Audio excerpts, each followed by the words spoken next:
mesdames et messieurs, je vous propose de commencer notre entretien de la matinée. Je vais peut-être prendre quelques minutes pour faire une petite introduction, de manière à ce que tout le monde puisse trouver un lien avec le film que nous avons réalisé à la bibliothèque il y a maintenant un an à peu près, qui était déjà un film de présentation de nos travaux, mon frère et moi, et surtout à l'occasion de l'exposition du livre Tau que vous avez devant les yeux, puisque vous avez des dalles de pierre gravées et peintes qui sont sur le pourtour de la grande salle de lecture, qui a correspondu à notre première manifestation au sein de la métropole niçoise. À cette occasion, donc, nous avons eu l'occasion, grâce à la bibliothèque, de réaliser un film de présentation. Ce film de présentation insistait beaucoup sur la notion de livre et proposait une introduction à quelques grands thèmes de notre travail. Ce que je me propose de faire dans les premières minutes, c'est peut-être resituer un petit peu les enjeux et les grandes caractéristiques de l'œuvre qui s'intitule Les Figures, qui est synthétique, c'est une œuvre générale, qui est menée par un auteur qui est mon frère et moi-même, avec le pseudonyme collectif de Gabriel Mexen. Comme vous pouvez vous en rendre compte, simplement visuellement, en faisant un petit tour de la salle, c'est un travail qui associe la notion de texte poétique à la notion d'image. C'est une caractéristique de notre démarche, c'est toujours d'associer la problématique du texte avec la problématique de l'image. On aura l'occasion d'y revenir pour essayer de voir un peu la portée qui est à la fois poétique et philosophique derrière ce choix et cette démarche. Fondamentalement, en termes de pratique, cela associe donc une pratique d'écriture que je qualifierais de poético-philosophique, et une pratique de peinture associée donc à la notion de paysage, plus une spécificité qui nous a longtemps occupé, c'est autour de la notion du livre d'artiste, qui nous a donné l'occasion de travailler sur des réalisations très spécifiques. Vous avez derrière nous deux exemples de réalisations, qui sont ce que l'on appelle des pages orques, qui associent des toiles sur lin avec des pages manuscrites autour d'emboîtages très spécifiques qui ont été pensés pour ce type de travail. Vous l'imaginez bien, vu la taille, bien sûr, des objets.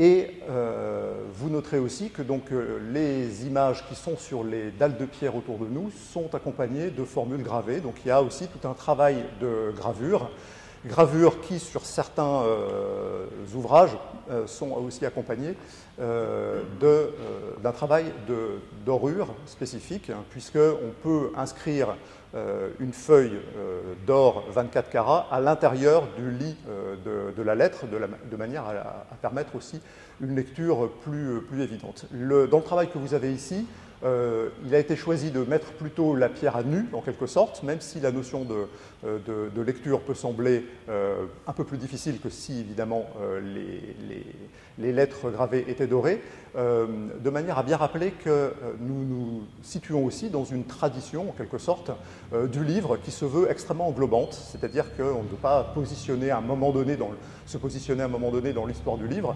mais tenir compte de la notion de livre dans sa globalité, et donc la logique de la notion de gravure associée à l'image du soleil caressant les lettres et faisant de temps en temps apparaître un message qui est un message, je dirais, héliophore, c'est-à-dire porté en quelque sorte par une sorte de rayon de soleil, est une idée aussi qui nous a paru intéressante en travail sur la notion du souvenir des anciens Égyptiens. Donc, comme vous le voyez, un travail de graveur, de doreur, de peintre et un travail d'auteur autour de problématiques poétiques et philosophiques. Ce travail s'inscrit exclusivement dans le cadre de la métropole niçoise. Quand je dis qu'il s'inscrit exclusivement, c'est que la métropole niçoise est un espace de réception qui est relativement fondamental. Quand je dis relativement, c'est que d'un côté, les thèmes qui sont abordés à l'intérieur des livres sont des thèmes qui, évidemment, s'appuient et fondent en quelque sorte toute une série d'initiations propres à la ville de Nice et à la métropole niçoise. On y reviendra un peu plus loin, mais pas seulement. C'est-à-dire que grâce à ce premier fondement, il y a aussi toute une approche beaucoup plus globale, beaucoup plus universaliste en quelque sorte, de thèmes qui nous permettent de rayonner à l'intérieur d'une utopie géographique beaucoup plus vaste. Mais là où cette notion de métropole niçoise est fondamentale, c'est essentiellement dans sa qualité de réception du travail, puisque ce qui est visé, et je vais y revenir, c'est le fait d'être présent à l'intérieur de la métropole, d'avoir une sorte de statut qui est une statut de résonance à l'intérieur de la ville et à l'intérieur des différents espaces métropolitains. Et c'est cette caractéristique qui fait, je dirais, l'intérêt tout particulier de notre travail pour des personnes qui peuvent s'y intéresser, qui veulent éventuellement expérimenter le propos. Donc voilà pour un rappel, si vous voulez, de la problématique globale que nous avons initiée, mon frère et moi, autour donc de l'œuvre des figures. Alors, pour avancer d'un cran et pour, après avoir renoué ce fil, essayer de développer quelques thèmes fondamentaux qui tournent autour justement de cette inscription dans la culture et dans la logique métropolitaine, il peut être intéressant de démarrer peut-être sur une notion fondamentale quand on habite le sud de la France, et même au-delà du sud de la France, puisque finalement on va toucher le statut particulier de l'arc latin. Donc cet arc latin qui va démarrer bien sûr en Italie, qu'on va retrouver jusqu'en Espagne, qui associe donc d'est en ouest l'ensemble des territoires du sud. Et cette problématique dans laquelle vraiment nous nous inscrivons et que nous essayons d'approfondir petit à petit, c'est une problématique qui peut se retrouver sous le terme de la Gaia Scienza, qu'on utilise en français sous la terminologie de la gaie science. On le trouve très souvent aussi comme gai savoir. Et vous avez peut-être l'écho aussi, évidemment, de certaines œuvres philosophiques qui ont manifesté l'existence de cette réalité dans les temps modernes. Donc, nous avons décidé de nous réinscrire à l'intérieur de cette tradition et de faire un travail qui soit un travail d'approfondissement pour nous, de la manière dont on peut concevoir cette tradition de la Gaia Scienza, qui est un des propres de ce fondamental de la culture au sud de la France. Alors quelques mots peut-être pour vous donner une impression de la manière dont cette notion de gaie science a été abordée. Tout d'abord, en termes de statut d'auteur, nous aimons bien faire appel à une notion qui est bien connue dans la tradition anglo-saxonne, moins connue dans la tradition française. Cette tradition anglo-saxonne insiste sur le thème de philosophical poet, qu'on peut traduire en français comme poète-philosophe. C'est un rendu intéressant, même si, comme vous le voyez, ce n'est pas exactement les mêmes insistances. Et ça permet de rappeler le fait suivant, c'est que la problématique poétique, le fait de travailler sur des textes poétiques, se doit à la fois de tenir une grande attention vers la problématique de l'harmonie, la question du rendu esthétique, et que grâce et avec cette harmonie et ce rendu esthétique, l'objectif est d'essayer de donner des perspectives qu'on va appeler, en utilisant un grand mot, des perspectives métaphysiques, c'est-à-dire des perspectives qui tendent à réfléchir sur la nature de ce que nous sommes, ce qu'il est possible d'envisager sur notre rôle à l'intérieur des grands espaces qu'on pourrait appeler d'emblée cosmiques, si vous voulez. Et ce rôle-là est assuré donc à la fois par une rigueur de raisonnement, d'où l'intérêt de réfléchir sur la question philosophique, c'est-à-dire qu'il y a un engagement philosophique, il y a une rigueur de raisonnement philosophique qu'on pourrait apparenté à la notion de conséquence, c'est-à-dire le fait d'être conséquent par rapport à l'ensemble des positionnements qui ont été petit à petit pris, justifiés, puis après approfondis. Donc il s'agit de dégager des voies possibles, et ces voies possibles vont aussi être nourries d'une réflexion constante sur la problématique esthétique. Et c'est peut-être ça qui est intéressant, c'est-à-dire qu'on évite des formes particulières de dichotomie entre l'évidence d'un discours pseudologique qui serait un discours philosophique classique et au contraire une tendance vers une sorte de discours poétique qui tendrait à ce que certains poéticiens appellent l'autotélisme, c'est-à-dire que la poésie a tendance à parler d'elle-même, à renvoyer à son usage du langage. Et ceci est à la fois intéressant, est à la fois fondamental, et en même temps pourrait apparaître à un moment donné comme une forme particulière d'impasse. Et donc cette jonction entre à la fois la démarche de raisonnement, la problématique métaphysique et éthique associée à une dimension esthétique nous semble, sans reprendre forcément la trilogie platonicienne du beau, du bien et du vrai, nous semble quand même reprendre des fondamentaux de l'expression. Alors, ces fondamentaux de l'expression, une fois qu'ils sont posés sous le terme de philosophical poet, on essaie de défendre en quelque sorte cette manière d'être, cette manière de présenter à l'intérieur du champ social, doit être donc ensuite nourrie dans ses propres lieux d'élection. Le lieu d'élection dont nous parlons, c'est donc la métropole niçoise. La métropole niçoise, je l'ai engagée il y a quelques minutes, est intimement rattachée en tant que zone méditerranéenne, d'une part, mais zone aussi appartenant à l'arc latin, à une tradition extrêmement ancienne, puisqu'elle remonte au XIe siècle. Elle a connu son heure de gloire au XIIe et au XIIIe siècle, puis petit à petit une inscription qui tend vers un déclin au XIVe siècle. Donc vous voyez que c'est quand même quelque chose qui a profondément marqué la culture de ces espaces, de ces zones.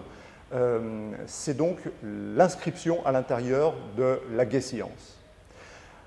Qu'est-ce qu'on va entendre par gaie science ? Il y a plusieurs choses à avoir en tête. Il y a des éléments historiques, bien sûr, mais tout notre objectif, c'est d'essayer de voir pourquoi ces éléments-là sont fondamentaux, c'est-à-dire qu'ils vont permettre d'avoir une sorte de vie au-delà de la détermination historique.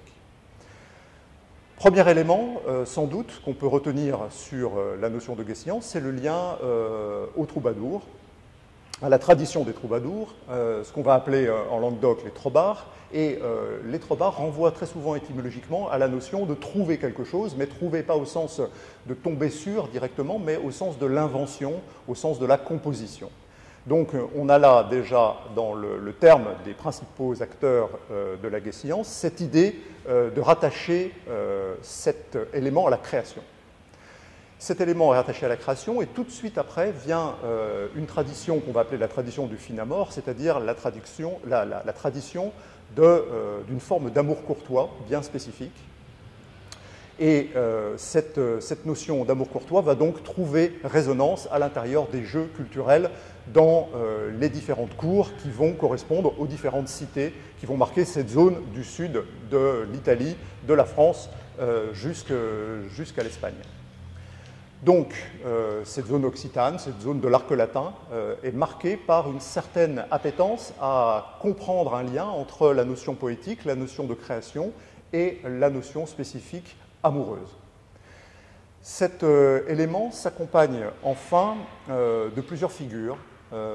Figure de la fleur, du florilège poétique, qui a été extrêmement marquant pour certaines traditions de cours, une urbanité de comportement, c'est-à-dire que vous allez avoir aussi le fait que l'expression poétique s'associe à une certaine position sociale et politique à l'intérieur de la ville, mais quand j'utilise ces termes-là, c'est pris dans un sens, je dirais, qui va au-delà même de la notion de citoyenneté, qui est vraiment le statut d'une logique artistique et culturelle inscrite à l'intérieur de la cité. C'est dans ce sens-là que je l'entends. Et enfin, vous allez aussi avoir toute la problématique du jaillissement, qui est pour nous très importante. Jaillissement qu'on peut percevoir facilement dans la notion de source, par exemple, avec une sorte d'eau pure, une manifestation que certains puits vont pouvoir capter, mais de quelque chose qui vient du fond de la terre, donc quelque chose d'éminemment naturel. Et si on développe encore cette idée, vous allez retrouver un lien avec un autre type de jaillissement, qui est le jaillissement volcanique, qui est le jaillissement de la lave, et donc qui renvoie au principe de l'élément premier chez les Grecs présocratiques, à savoir l'arché fondamental. Nous aurons l'occasion d'en reparler. Donc ça, c'est un dessin, si vous voulez, très rapidement esquissé pour nous aujourd'hui, pour ce saisie des enjeux de la Gaia Scienza, de la Gay Science. J'insisterai sur un point qui nous intéresse particulièrement. Le point est le suivant. Dans la Gay Science, vous allez avoir une mise en avant d'un état d'esprit. C'est toute la problématique de la joie, toute la problématique de la gaieté associée à la création. C'est important philosophiquement de situer cette problématique de la gaieté. D'où vient-elle, dans le fond? En quoi est-elle spécifique? Alors, si nous regardons les différentes traditions, on pourrait dire qu'il y a des traditions qui vont nous expliquer que nous sommes pris dans des flux d'affections qui vont être plutôt vers des affections négatives ou des affections positives. Et tout l'objectif du philosophe ou du poète serait au contraire d'aller vers les affections positives qui sont censées être plus créatrices ou censées être plus bénéfiques à la fois pour la personne centralisée de la création, donc le poète par exemple, et pour les gens qui vont ensuite être ses concitoyens. Vous avez aussi une autre tradition qui remonte à l'Antiquité, qui est la question de la maîtrise des passions. Version stoïcienne, si vous voulez, mais qui peut remonter encore au-delà. Maîtrise des passions, à savoir que l'homme est défini comme un être de passions diverses.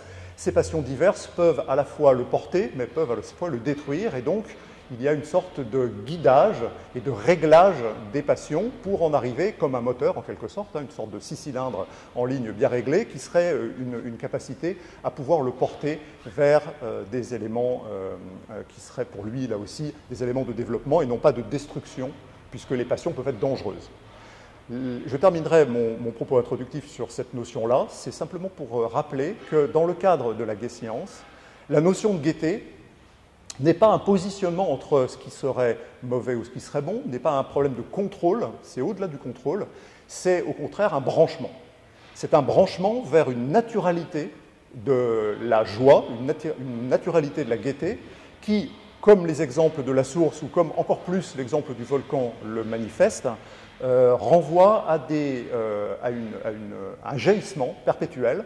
Et donc, il s'agit de se brancher dessus. À partir du moment où on sait comment se brancher sur la gaieté, à partir du moment où on a cette idée que la création est un mode de branchement vers la joie, ce branchement-là se fait comme, si vous voulez, une sorte de, non pas de bulle, de protectrice, mais d'évidence, et coupe en quelque sorte avec l'ensemble de ce qui pourrait poser un certain problème. Non pas le couper au sens où on ne l'aperçoit pas, bien au contraire, ça donne un point de vue sûr, mais de ce point de vue-là, il y a quelque chose qui relève d'une forme de naturalité de la joie. Cette idée de la naturalité de la joie est une des leçons fondamentales de la Gaia Scienza, et je pense que c'est en ça que des villes comme la ville de Nice, la métropole niçoise, puis cet ensemble d'arcs latins, a pu apporter, au-delà de différents aspects évidemment qu'on peut connaître, sur lesquels on reviendra, mais a pu apporter un élément fondamental à la culture européenne et évidemment, à travers la culture européenne,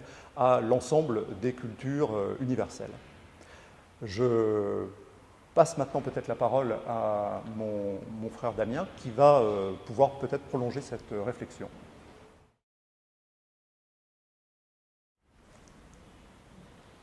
Alors, nous allons continuer cet exposé qui a été initié par mon frère Vincent.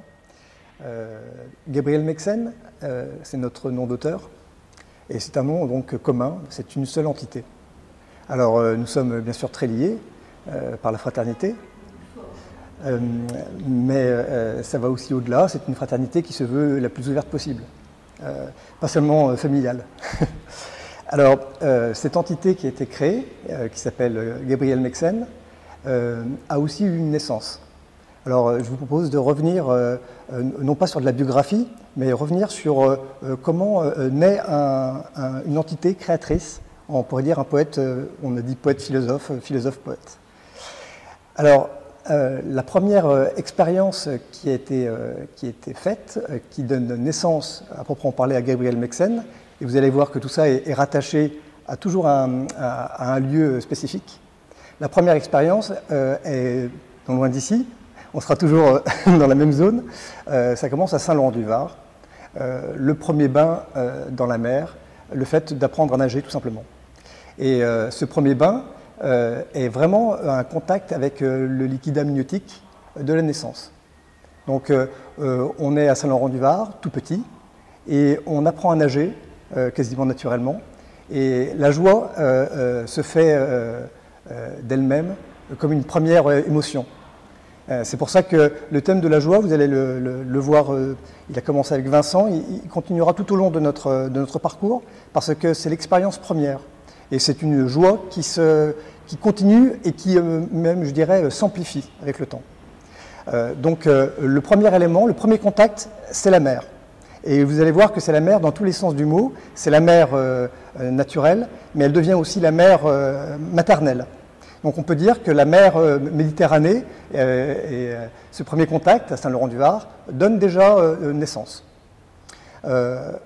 Lorsqu'on est né, on peut après aller un peu se promener. Donc on va aller le soir, toujours tout petit, naturellement, on va aller le soir se promener sur la rade de Villefranche. Et la rade de Villefranche va être un autre lieu extrêmement important de l'expérience poétique.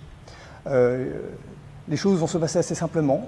Ça va être la nuit, après être allé au restaurant par exemple.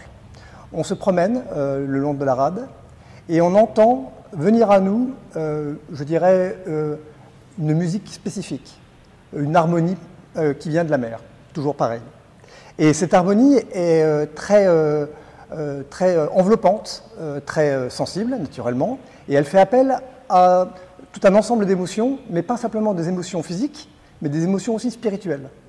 Donc on va arriver avec cette expérience de la rade à une sorte d'extase. Ces extases, en termes philosophiques, on peut les retrouver dans divers types d'expériences philosophiques qu'on appelle la mystique sauvage. Alors, c'est une mystique qui est sauvage à la mesure où elle n'est pas associée directement à une religion particulière. Et elle est une sauvage aussi dans cela qu'elle est reliée directement aux éléments. Et cette musique qui a été entendue dans la rade de Villefranche trouve une sorte d'harmonie céleste. Et cette harmonie va être pour nous le diapason de toute la création. Donc dans un premier temps, la mer à Saint-Laurent-du-Var, et dans un deuxième temps, l'extase, je dirais, globale dans la rade de Villefranche. Donc déjà, on a deux polarités. Il se trouve que la polarité la plus va avoir un centre, et le centre va être la ville de Nice. Et ça sera le troisième temps de cette expérience, on peut dire quasiment de cette même journée, l'apprentissage de la baignade, le soir Villefranche, et on pourrait dire le matin, ou alors l'aurore, qui serait dans la baie des Anges. Et là, on a un triptyque qui commence à se créer, qui commence à faire sens. La baie des Anges, ça va être l'expérience cette fois-ci assez curieuse, de l'amour. Donc on va voir tout d'un coup dans la vue de la baie des Anges une sensation, un appel, un désir. Ça va être tant physique aussi pareil, que spirituel. Donc on va être tout d'un coup en communion avec la baie des Anges, avec Nice dans son entité. Et de la baie des Anges, bien sûr, on va aller après se promener. Alors on va aller bien sûr au château, on va aller à Cimiez, on va aller dans tous les quartiers de Nice que nous affectionnons tant. Pour nous, la ville de Nice, c'est la ville parfaite. Donc ça va créer cet amour premier, essentiel, avec la ville. Et c'est un amour qui est tellement complet qu'il n'a jamais pu générer d'autres amours. Pour nous, c'est le seul amour qui existe. Alors, c'est un petit peu monacal, du coup, bien sûr, mais là où c'était une source de joie infinie, c'est que la ville de Nice, dans sa magnificence, au contraire, nous comble perpétuellement. Donc, il suffit qu'on soit ici pour être dans un état de ravissement perpétuel, à tel point, bien sûr, qu'on souhaite y habiter le plus longtemps possible. Donc, c'est ce principe de la ville qui nous a happés, et la ville, bien sûr, va donner toute son énergie. Là, on va retrouver la ville, mais avec les habitants, naturellement, pas simplement les éléments naturels. Et donc, la ville de Nice, par tous ses habitants, par sa diversité, par son cosmopolitisme, va nous donner justement accès à une énergie, je dirais, citadine. Donc, on va retrouver le terme que Vincent utilisait tout à l'heure, un terme alchimique, qui s'appelle donc l'arché, qui est une énergie fondamentale, et on va le retrouver, je dirais, dans toutes les veines de la ville. Donc, lorsqu'on va être dans la vieille ville, par exemple, dans le vieux Nice, on va trouver cette énergie irriguant les veines de la ville. Et c'est cette relation avec cette source d'énergie qui va être le moteur de la création, à proprement parler. Que plus tard, bien sûr, cette création va se retrouver avec des objets, des œuvres d'art très classiques. Mais la source première, elle est dans la contemplation de la ville. Donc elle est, je dirais, accessible à tout le monde. Donc c'est un partage. On veut absolument partager toujours l'émotion première avec les habitants de la ville. C'est pour ça que les conférences sont essentielles pour nous, parce que c'est là où on a un terme qui va aussi être récurrent dans cette intervention. On va avoir une fusion qui va s'opérer, et on va dire cet endroit est particulier. Donc vous aurez noté qu'on commence donc, je fais un petit résumé, on commence donc de Saint-Laurent-du-Var, nous allons après dans la Rade, et après nous revenons dans la ville de Nice. Ces trois éléments nous semblent bien définir, on peut après un peu l'étendre, bien sûr, en allant un peu vers la montagne, nous semble bien définir l'entité métropolitaine. Et il se trouve que plus tard, lorsque nos œuvres ont pu arriver à être créées, et que nous jugeons être assez mûres pour les rendre publiques, il se trouve qu'à ce moment-là, la métropole s'est constituée. Donc il y a une connaissance entre à la fois la ville, je dirais l'étendue métropolitaine, et l'œuvre.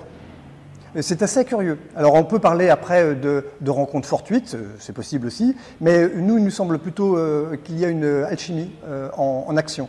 Une alchimie précise, lorsque la métropole devient, donc c'est à peu près administrativement aux alentours de 2014, notre livre de pierre, notre premier livre de pierre, était déjà, je dirais, en présence dans la citadelle de Villefranche, qui était la première à accueillir une œuvre pour nous monumentale. C'est un grand livre de pierre qui est dans les collections de la citadelle de Villefranche. Et vous allez voir qu'il y a un va-et-vient qui va être créé entre ces trois endroits, ces trois pôles, je dirais, et puis les créations qui vont tout d'un coup intervenir. Donc première création, la citadelle de Villefranche, ce grand livre de pierre qui a été donné à la citadelle, comme un premier contact, je dirais, un premier geste. Et il se trouve donc que ça accompagne curieusement, administrativement, la création de la métropole. Alors, on est devenu à ce moment-là, nous les fils, on s'appelle comme ça, les fils de la métropole. Donc, d'où le titre de la conférence. Être enfant de la métropole, ça veut dire naître avec elle, et c'est lui apporter toute sa, je dirais, toute son énergie, sa joie, sa créativité, pour la rendre, bien sûr, elle-même la plus belle possible. Donc c'est dans cet échange, dans cette communion, que va se créer cette relation particulière. Lorsqu'on est arrivé à disposer une œuvre dans la citadelle de Villefranche, qui pour tout était un écho de cette enfance, il y a eu une idée qui nous est parue évidente, qu'on a vue aussi, c'est que la citadelle, comme le plus vieux pôle, je dirais, historique de la métropole, nous a fait penser, bien entendu, à l'ancien comté de Nice. Alors, tout le monde sait que Villefranche était le port naturel du comté de Nice. Donc on a vu encore, cette fois-ci, un lien entre la commune de Villefranche et la commune de Nice, qui pour nous sont deux sœurs. Donc qui jamais ne peuvent véritablement s'opposer parce qu'elles sont de la même, je dirais, de la même entité. Et c'est cette entité qui a été vue, je pense, l'ordre d'éléments d'extase. Quand vous avez une extase, vous avez un ensemble, je dirais, global qui est perçu. Ce n'est pas simplement une chose, c'est une infinité de choses. Et dans cette infinité de choses, il y a tout d'un coup même une entité administrative. Ce qui peut paraître, entre guillemets, prosaïque, mais qui au contraire est essentiel. Parce que ça nourrit la communion des citoyens, aussi d'idées, je dirais, poétiques.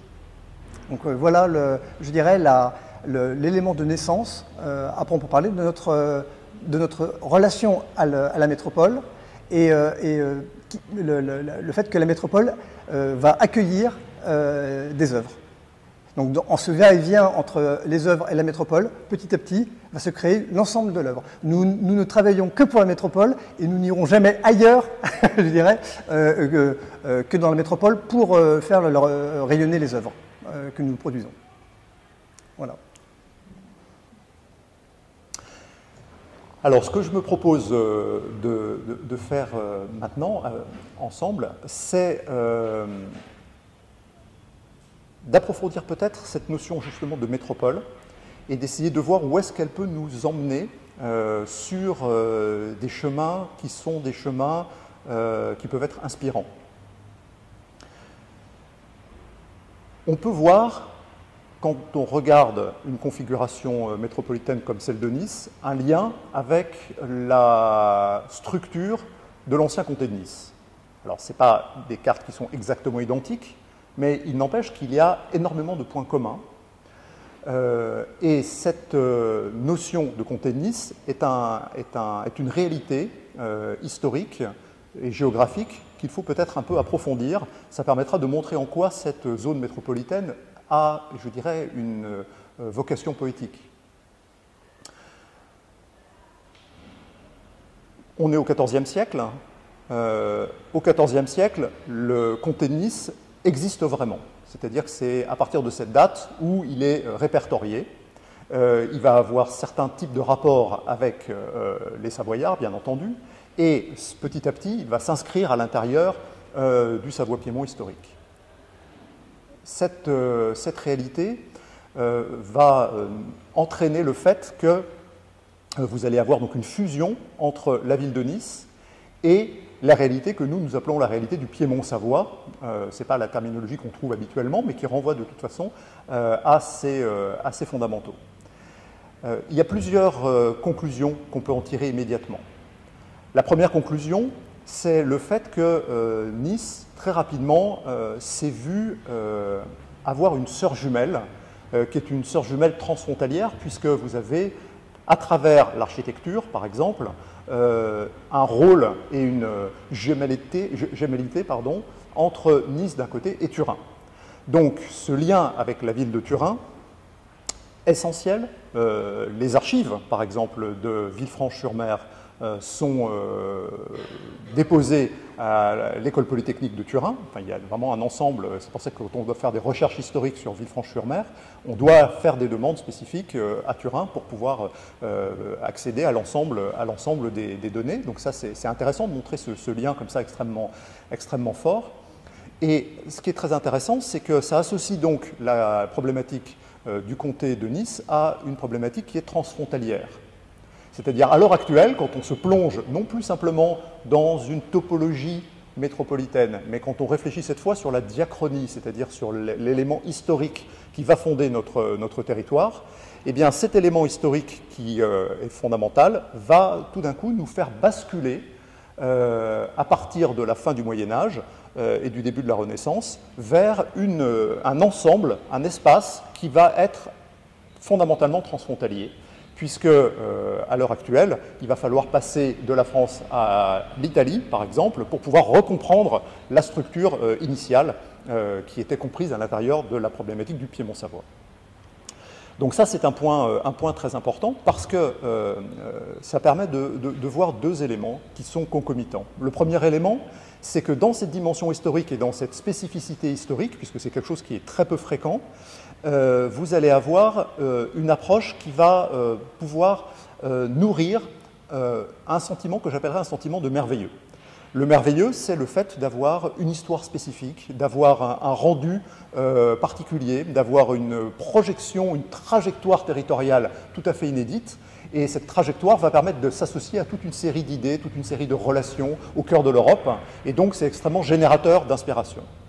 Et le deuxième élément qu'il faut tout de suite rajouter, c'est que nous n'allons pas être dans un phénomène qui vise à nous inscrire dans des racines.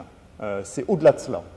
C'est-à-dire qu'on peut se méfier, à juste titre, parfois, d'un terme qui a vu le jour à la fin du XVIIIe siècle, au début du XIXe siècle en Allemagne, qui est le terme de Heimat. Le terme de Heimat, c'est le chez-soi, c'est se sentir chez soi, pris au sens un peu plus large du terme. Ce n'est pas que le village, mais c'est aussi la région natale, etc. C'est un terme qui a de très jolies évocations quand on le voit dans certains poèmes de Dörling, par exemple, mais c'est un terme aussi qui a eu évidemment une inscription dans l'histoire des nationalismes et des revendications territoriales en Europe, donc qui est extrêmement dangereux de ce fait.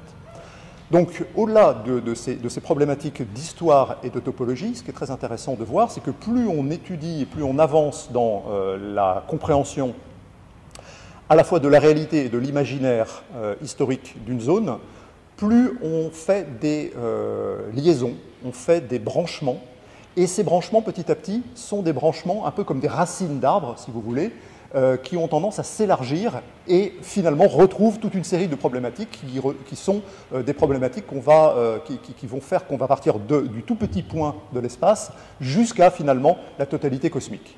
Ça, c'est quelque chose qui est assez intéressant. On peut jongler à travers ces points, on peut jongler à travers ces rapports. C'est-à-dire que la compréhension du territoire dans son ensemble, à la fois en termes d'étendue et en même temps en termes d'épaisseur historique, est un moyen pour nourrir toute une série d'associations.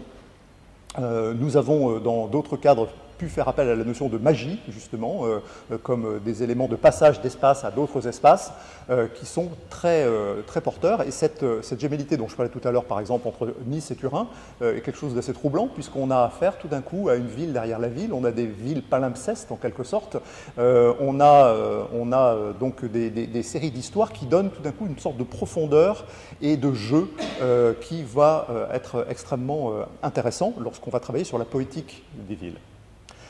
Donc ça, c'est un premier point. Si on regarde aussi l'intérêt lié à cette zone de Piémont-Savoie, on a aussi des évocations culturelles, bien entendu. J'en mentionnerai simplement une, c'est le rôle fondamental de l'architecture baroque.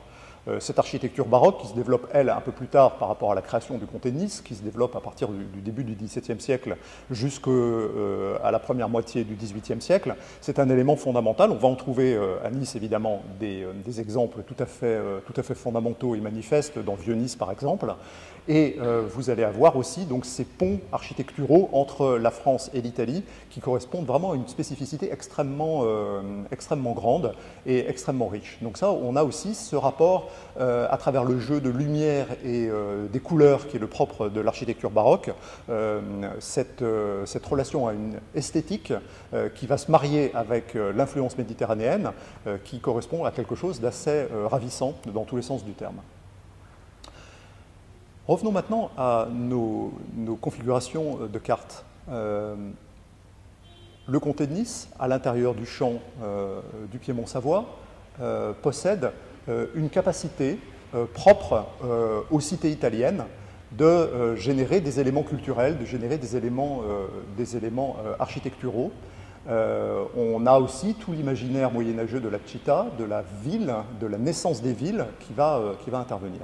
Et dans ces éléments de naissance, vous avez au XVIe siècle, au milieu du XVIe siècle, une œuvre qui est très intéressante, c'est la mise en place du champ défensif du comté de Nice. Ce champ défensif, il est lui-même maintenant dans notre propre discours métropolitain, quand nous regardons un peu comment ça se passe. Milieu du XVIe siècle, c'est la création de la citadelle de Villefranche. Donc nous avons là à la fois un édifice bien particulier, qui se caractérise comme étant extrêmement rare dans l'ensemble des fortifications françaises, puisque la plupart du temps on a affaire à des citadelles du XVIIe siècle, et donc la plupart du temps rattachées à Vauban. Vauban n'est pas tout à fait étranger à la citadelle de Villefranche, puisque c'est lui qui va en assurer à un moment donné la protection quand Louis XIV se pose la question de savoir s'il faut laisser la citadelle en l'état. Mais fondamentalement, c'est bien à Olghetti qu'il faut faire appel pour comprendre la structure de cette citadelle. Et cette citadelle va être aussi, indépendamment de ses architectes, ou de son architecte principal, qui travaille pour le duché de Savoie, vous allez avoir aussi des personnages hauts en couleur, par exemple le chef de la flotte savoyarde, Andrea Provana, qui va aussi avoir un rôle pour apporter de l'argent à la construction de cet ensemble architectural. Je parle d'ensemble architectural parce que nous avons la citadelle, mais nous avons associé à la citadelle le fort du Mont-Alban, qui est sur la commune de Nice à l'heure actuelle, que vous connaissez sans doute par son point de vue, évidemment, à la fois sur la rade et sur la baie. Et de façon concomitante, vous avez la tour Saint-Hospice à Saint-Jean-Cap-Ferrat et vous avez aussi la batterie de Beaulieu, où on peut retrouver encore des traces manifestes de ce type d'élaboration. Donc vous avez là aussi un dessin, à travers cette œuvre militaire, un dessin qui associe à la fois le comté de Nice et la métropole, parce qu'on va retrouver là ici, pour le coup, que des endroits qui correspondent à cette idée.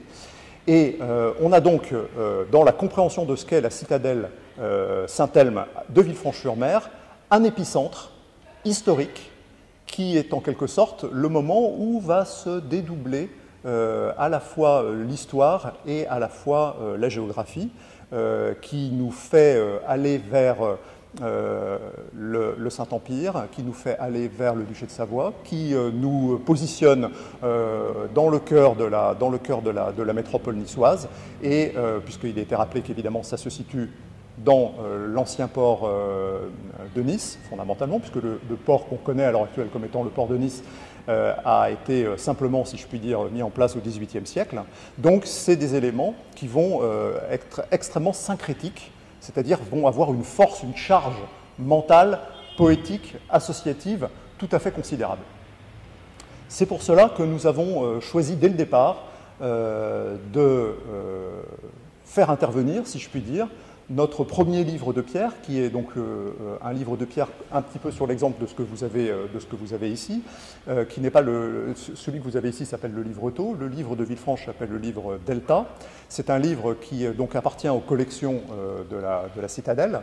Et c'est extrêmement important pour nous d'avoir en quelque sorte cette présence dans ce lieu syncrétique, pour l'ensemble des raisons qui ont été évoquées, puisque ça nous fait à la fois participer de l'espace et du temps de cet ensemble métropolitain. Deux remarques peut-être du point de vue de ce qui caractérise ce livre villefranchois et qui va donner la teinte de la manière dont on va aborder la poétique métropolitaine. Tout d'abord, comme vous le voyez, ces livres de pierre sont organisé en tenant compte du fait que vous avez la présentation de formules. Alors, vous le voyez, fondamentalement, les figures, c'est un vaste récit. Vous avez eu quelques exemples de ce récit qu'on a apporté, qui peut être retrouvé aussi facilement par ailleurs, que ce soit en librairie ou que ce soit de manière numérique. À l'intérieur de ce récit se positionnent donc des moments particuliers. Ces moments particuliers sont des formules poético-philosophiques. Et cette notion de formule va insister sur des points clés. Premier point clé, la formule est une sorte de synthèse. Donc ça va condenser quelque chose. C'est pour ça que c'est intéressant que les formules soient toujours un peu hermétiques. Par définition, une formule qui n'est pas hermétique, ce n'est pas véritablement une formule, parce que dans l'hermétisme, il y a quelque chose qui met un peu au loin, qui est un peu rugueux en quelque sorte, qui rappelle un peu la face nord des Grandes Jorasses, si vous voulez. Il y a quelque chose d'un peu roide. Mais dans ce côté roide, vous avez donc aussi cette idée que le sens n'est pas épuisable facilement. Il y a un élément d'énigme, il y a aussi un élément de provocation, il y a un potentiel d'initiation pour celle ou celui qui peut s'y laisser prendre. Et petit à petit, évidemment, comme j'avais insisté sur la rigueur philosophique, si on interroge certains contenus, certains thèmes, certaines problématiques, eh bien, de formule en formule, on est en quelque sorte amené à une logique qui est sous-jacente. Cette logique, elle se joue aussi sur la logique des lettres, elle se joue aussi sur une logique du nombre, parce qu'évidemment, une formule, c'est un nombre de lettres assez restreint, même s'il est assez considérable quand on pense qu'il faut les graver à la main, hein, bien sûr. Et ces caractéristiques font que vous avez un nombre qui est accordé à certaines formules, des récurrences de nombres, donc vous avez une sorte de multiplicité sémiotique, si vous voulez, qui va rentrer en ligne de compte dans le sens des formules. C'est ça qui est intéressant. Évidemment, la relation avec l'œuvre qui est peinte en miroir, si vous voulez, va être aussi, bien entendu, une des entrées clés du sens possible des formules, de l'art formulaire.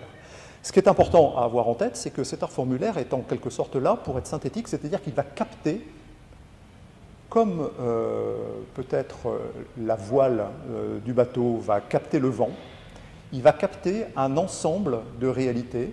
Cet ensemble de réalités va se mettre en place et va opérer tout d'un coup, donc une mise en œuvre qui va, et c'est mon deuxième point, je terminerai sur ce deuxième point, qui va nous permettre de dédoubler le réel.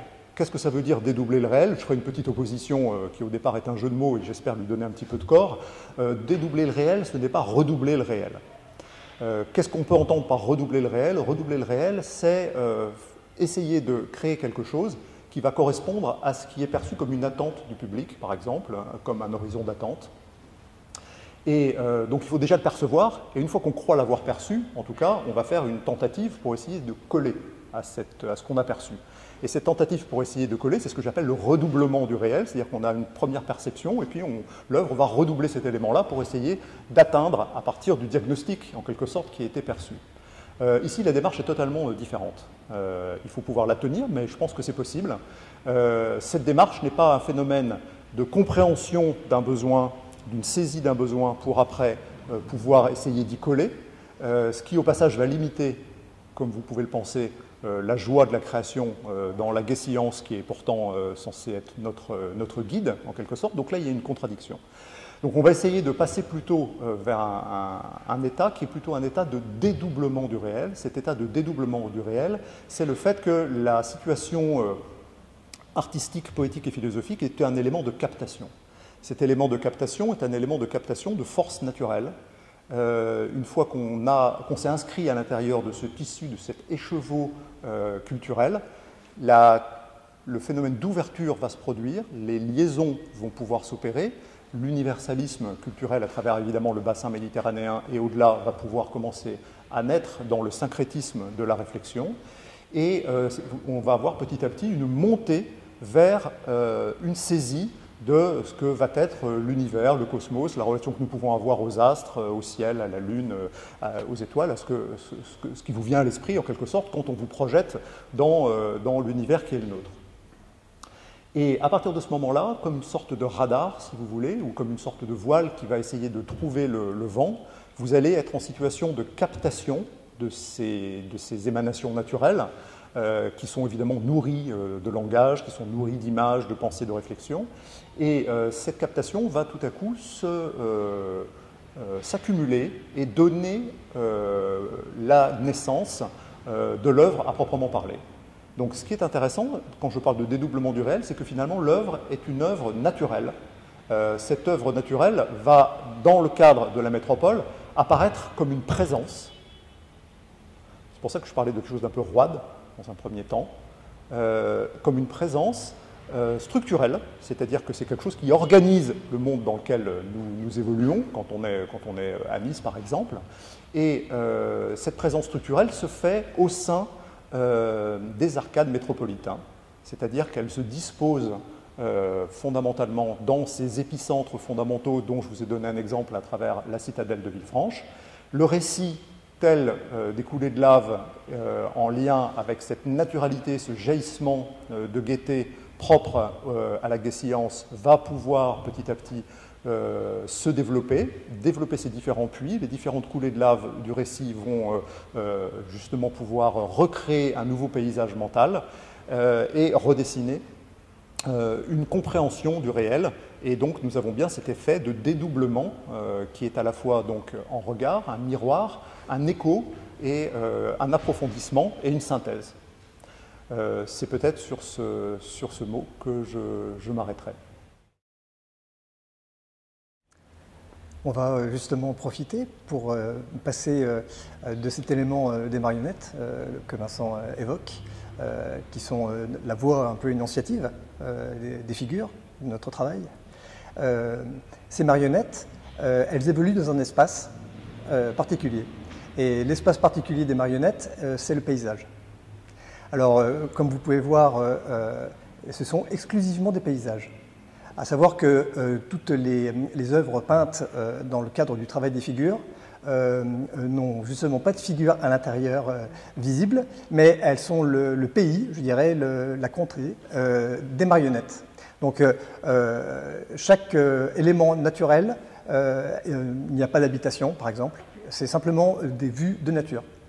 Alors, je vous propose de revenir sur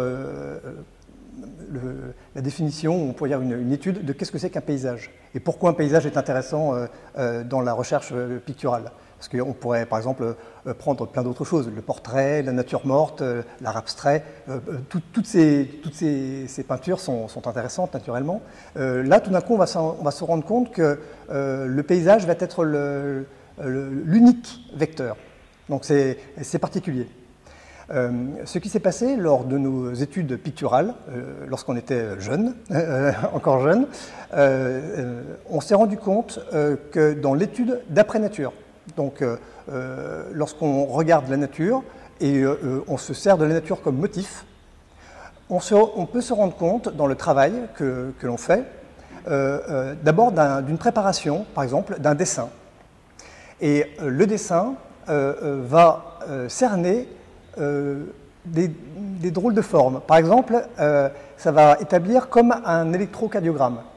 Donc vous voyez, par exemple, un électrocardiogramme va avoir une fréquence, des petites montagnes, un peu comme ça, et ces éléments vont être la trame du paysage. Alors, lorsqu'on voit la nature, bien sûr, on voit un ensemble synthétique. Lorsqu'on l'étudie, on va voir petit à petit donc, ce mouvement de trame qui va se créer. Donc on va délimiter des zones, par exemple des zones montagneuses, des zones arborées, des zones maritimes.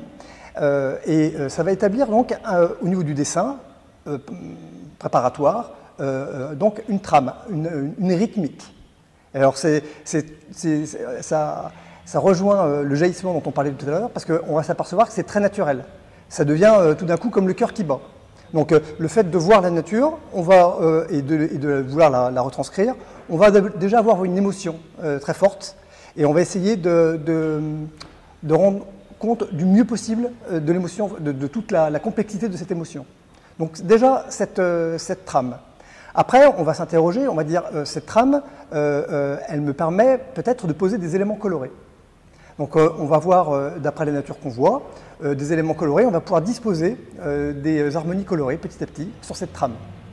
Après, avec le temps, on n'a plus besoin de voir la nature en direct. Ça, c'est au début, l'apprentissage de cette technique se fait avec le motif, mais après, on va pouvoir se passer du motif, on va pouvoir s'en souvenir. Donc lorsqu'on va réfléchir sur un motif particulier, par exemple l'idée d'un volcan, mettons, on va pouvoir se pénétrer de cette rythmique naturelle, et on va pouvoir rendre compte déjà de cette trame, et après des couleurs qu'on va poser sur cette trame-là. Et le but du jeu, c'est d'être en écho avec l'expérience première dont on parlait à Villefranche, qui va être l'extase synthétique. Donc l'extase, c'est je dirais une expérience de l'harmonie générale. Donc le tableau va être là pour essayer de revenir perpétuellement sur cette harmonie générale et de la percevoir de la façon la plus intense possible. Et aussi, c'est une question d'honnêteté, d'essayer de rendre compte de cette harmonie générale qu'on sent en soi-même et dont la nature va être l'écho. Et c'est pour cette raison que la notion de représentation, de peinture figurative, je n'aime absolument pas les frontières, pour moi il n'y a nullement de figuratif ni d'abstraction, c'est simplement que lorsqu'on a en tête un référent visuel, par exemple mettons un arbre, on va devoir, pas de manière arbitraire, je dirais, traiter de cet arbre d'une façon ou d'une autre. Et on va essayer de le faire avec donc, cette technique-là de paysage, on va essayer de découvrir toute la complexité de sa perception. Alors c'était des thèmes qui ont été développés par la phénoménologie de Merleau-Ponty notamment, où on s'aperçoit que la perception est justement une sorte de composé, complexe. Et on va avoir cette recherche de cette complexité dans le paysage. Un des intérêts aussi très importants du paysage, c'est qu'il permet de travailler sur le raffinement. Lorsqu'on est sur un acte de représentation un petit peu, si vous voulez, simple, on n'a pas justement le loisir de se développer dans ce raffinement. Ça veut dire aussi que la peinture doit être très longue. On peut passer, en règle générale, presque 5 mois sur une toile, sur une peinture, sur un motif. Parce que pour l'épuiser, ça demande un très long temps d'analyse de différents pans harmoniques. Donc on va rechercher l'harmonie la plus profonde, techniquement parlant, en apposant plusieurs touches de couleurs petit à petit. La forme va arriver après. Donc à la fin, on va avoir une forme tout à fait reconnaissable.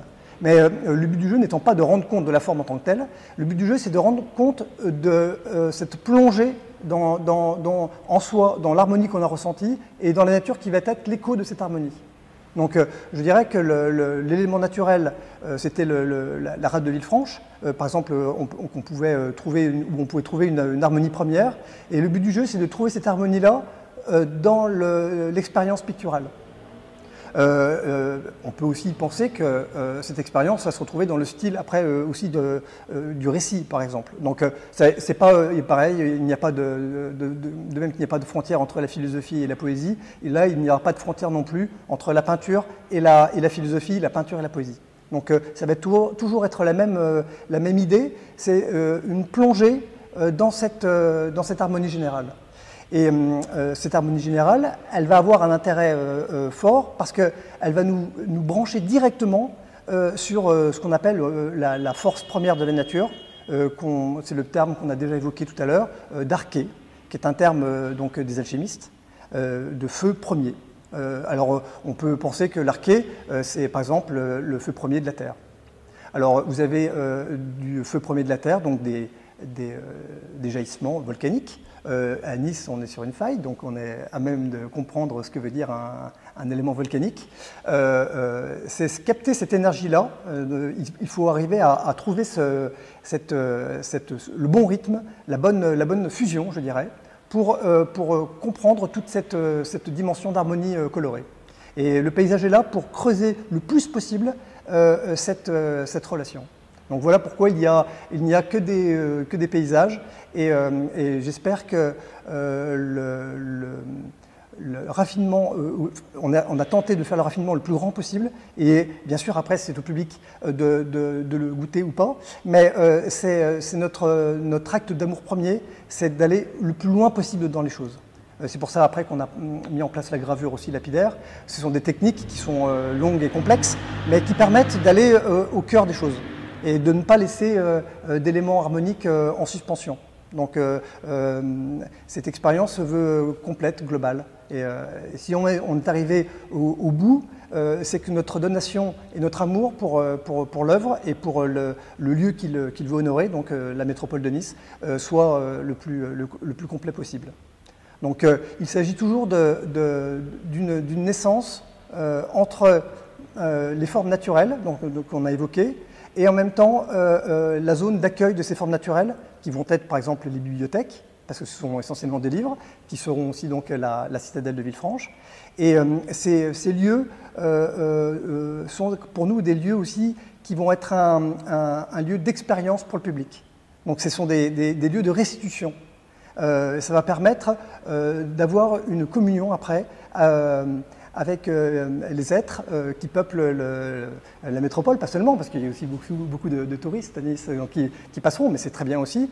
Cette dimension, encore une fois, globale, nous est très agréable à penser. Et la connaissance, la naissance en commun de la métropole et de l'œuvre se trouve dans, je dirais, l'essor de ces œuvres qui vont être à la bibliothèque Romain Gary là, actuellement, et puis j'espère dans très peu de temps dans une nouvelle institution niçoise qui accueillera un autre grand livre de pierre. Vous me permettrez pour l'instant d'être encore discret, mais c'est bientôt je dirais bientôt fini. Donc il y aura cette nouvelle œuvre et nous espérons aussi développer encore, parce que nous avons encore un peu de temps devant nous, donc encore plusieurs œuvres toujours pour la métropole. C'est pour ça que la métropole pour nous est la source de joie unique. On n'ira encore une fois pas dans un autre espace. Pour nous c'est un espace de vie, bien sûr, mais c'est un espace de création, de mémoire, de réminiscence, de fusion avec les êtres, avec les habitants et avec la nature. Donc voilà, c'est pour ça qu'on a un immense plaisir aujourd'hui d'être ici, évidemment, et de partager avec vous ce moment de création. Merci.